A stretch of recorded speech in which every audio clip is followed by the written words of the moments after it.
नमस्कार, मैं प्राध्यापक पी.एस. कांबळे, असिस्टंट प्रोफेसर दूर शिक्षा केंद्र शिवाजी विश्वविद्यालय कोल्हापुर। आज हम बी.ए. भाग 2 ऐच्छिक हिंदी पेपर 3 सत्र 3 इकाई 3 में से धरती और धान जो जीवनी अंश है जिसके लेखक है पांडे बेचन शर्मा उग्र में से जो इस जीवनी की जो आई है, आई का चरित्र चित्रण पर हम चर्चा करेंगे। आई का धरती और दहन की आई का चरित्र चित्र। तो इसके लेखक जो है, इसका संक्षिप्त परिचय इस प्रकार के पांडे बेचन उग्र हिंदी के जाने माने साहित्यकार है। उनका संपूर्ण जीवन अभावग्रस्त रहा है। छोटी सी उम्र में ही रामलीला मंडली के साथ देश के अनेक भागों में आपको यात्रा करने का अवसर प्राप्त हुआ। इसका परिणाम यह हुआ कि बहुत कुछ सीख पाए। यही आपकी जीवन पाठशाला रही, यानी कि घूमकर जो रामलीला के मंडली थे उनको घूमकर उन्होंने जो ज्ञान प्राप्त किया वही उनकी पाठशाला थी। लेखक इनके जीवन के मुख्य उद्देश्य है।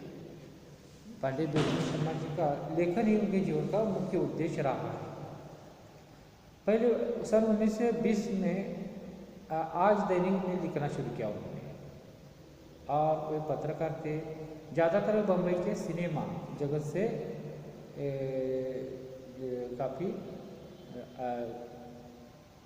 काफ़ी दिनों को बम्बई के सिनेमा जगत से काफ़ी दिनों तक वो रहे हैं संपर्क में।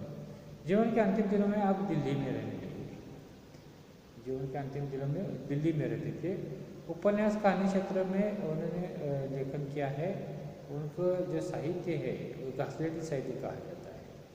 जो भारतीय जीवन की जो विकृतियाँ है उनको अत्यंत सजीवता से चित्रण किया है उनके साहित्य।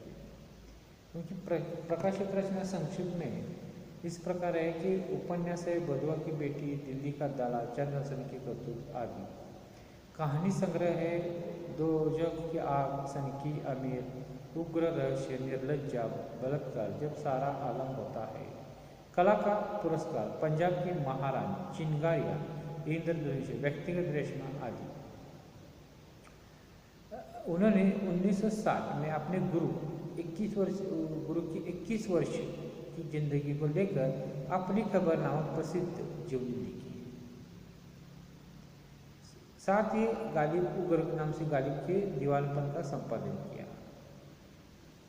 तो इस प्रकार ये जो लेखक है, इस जीवनी के लेखक पांडे बेचन शर्मा उग्र, उन्होंने जो उनकी आई है, उनके जो परिवार में दारिद्रता आने के बाद, पिताजी के गुजर जाने के बाद, उनकी माँ यानी कि आई है, उन्होंने जिस तरह से घर संभाला, मेहनत की, इसका वर्णन इस जीवनी अंश में किया है।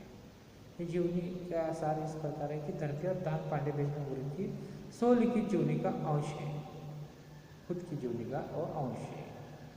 बचपन से लेकर उन्होंने कई आर्थिक यातनाओं का सामना कैसे किया, इसका जीवंत चित्र इस गद्यांश में है।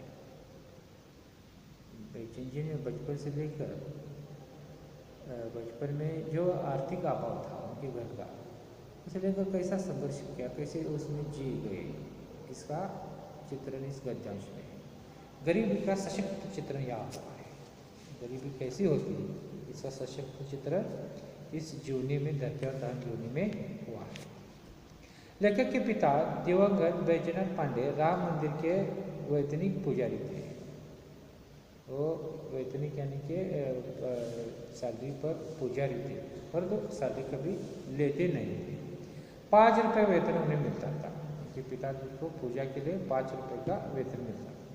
घर गृहस्थी का बोझ संभालते हुए वे घर में ही कोर्ट कचहरी के मामले में फंस गए। तो घर संभालने के कोर्ट कचहरी के मामले में फंस गए। उसमें जीत छोटी भाई की हो जाती है। लेखक के पिता की जलालपुर के निकट चंद बीघे जमीन थी, उसी पर उनके घर का गुजारा होता था। वे बिहारी साहू के मंदिर में वेतन भोगी पुजारी थे, पर वे वेतन कभी नहीं लेते थे।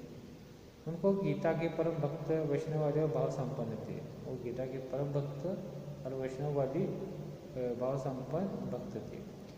40 वर्ष की उम्र में ही वे वैकुंठ बिहारी के प्यारे हो गए। यानी कि जब लेखक की उम्र थी उस वक्त 2 साल 6 महीने के थे। घर में खाने वाले मुँह ज़्यादा थे। लेखक कहता है कि घर में खाने वाले मुँह ज़्यादा थे और कमाने वाला हाथ एक भी नहीं था। लेखक के घर में कमाने वाला एक भी हाथ नहीं था। लेखक घर का पूरा जीवन आर्थिक धनाभाव से पीड़ित था। उनका जो पूरा जीवन है, परिवार है, आर्थिक धनाभाव से पीड़ित था। पिता के देहांत के समय लेखक का बड़ा भाई 22 वर्ष का था। जब पिताजी का देहांत हो गया तो उनका बड़ा भाई 22 साल का था, उसका विवाह हो चुका था। बीच का भाई 16-17 साल का था, जो भागकर अयोध्या पहुंचा और साधु बन गया।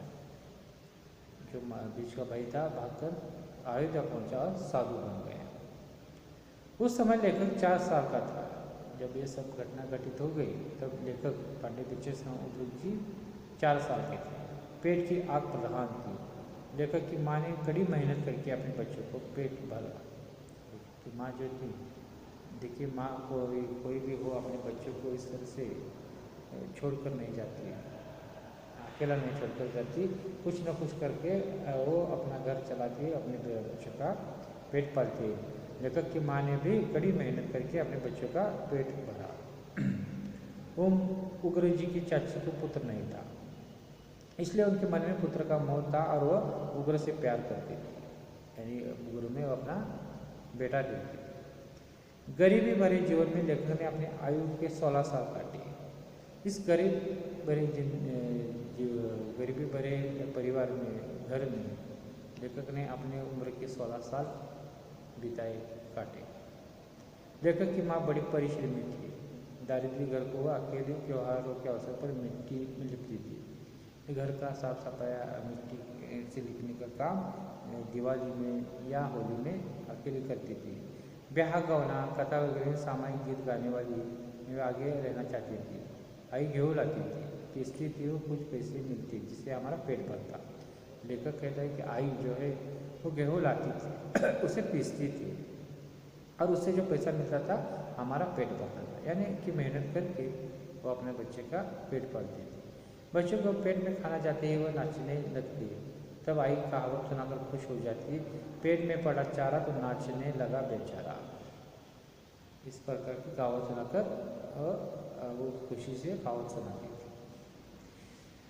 इस प्रकार जो पांडे बेचन आर्थिक अभाव गरीबी में मिल गया, उसका पालन पोषण पूरी जिम्मेदारी उसकी आई ने संभाली। लेखक का जो पूरा जीवन है 16-17 साल का आर्थिक अभाव में तो गरीबी में बीत गया और उसका पालन पोषण पूरी जिम्मेदारी आई ने संभाली। अर्थात लेखक के लिए धान जो पेड़ भरता है और धरती में धान उगाती है, दोनों जगह उनकी आई थी। लेखक की धान जो पेड़ भरता है, धरती में धान उगाती है, इन दोनों जगह आई थी। अपनी सवा बयान शैली में व्यक्ति जीवन की सही दशा का चित्रण प्यार लेखक ने किया है। पांडे बेचन शर्मा उग्र ने धरती और धान इस जीवनी का अंश में आई का विशेष चित्रण किया है।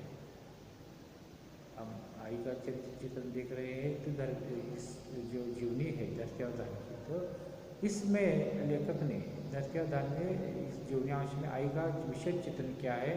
आई उसके लिए धरती भी है और धान भी है। लेखक के लिए जो आई है वो धरती भी है और धान भी है। उग्र जी ने के बचपन में ही उनके पिता गुजर गए। हम जानते हैं कि जो उग्र जी 2 साल 6 महीने के तक उनके पिताजी गुजर गए। पिता की मृत्यु पर पूरा घर संभालने की जिम्मेदारी उन पर आई पर पड़ी। जो बड़ा लड़का था 22 साल का, वो शादीशुदा था। एक 16-17 साल का जो बीच का भाई था वो भागकर अयोध्या गया और साधु बन गया और पूरी जिम्मेदारी घर को संभालने के आई पर पड़ी। आई कड़ी मेहनत करके पूरे परिवार को संभालती थी। लेकर क्या आई बड़ी मेहनत करके पूरे परिवार को संभालती थी। होली और त्योहार के अवसर पर वो अकेली पूरे घर को मिट्टी देती थी, यानी कि साफ सफाई करती थी।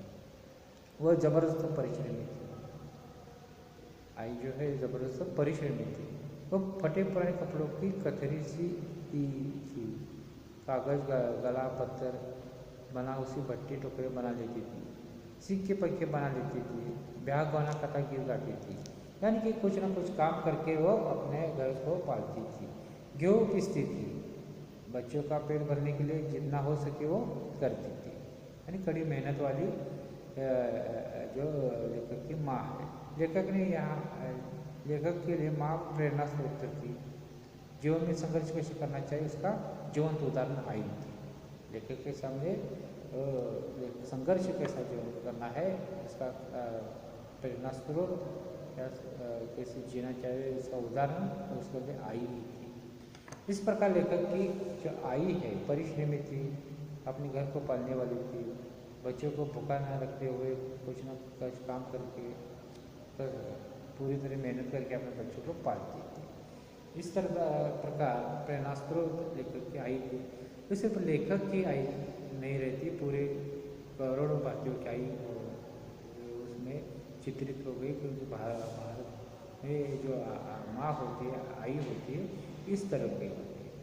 इस प्रकार हमने आज के इस वीडियो में धरती और धन की आई का चरित्र चित्रण पर चर्चा की। तो इसके साथ धन्यवाद दोस्तों।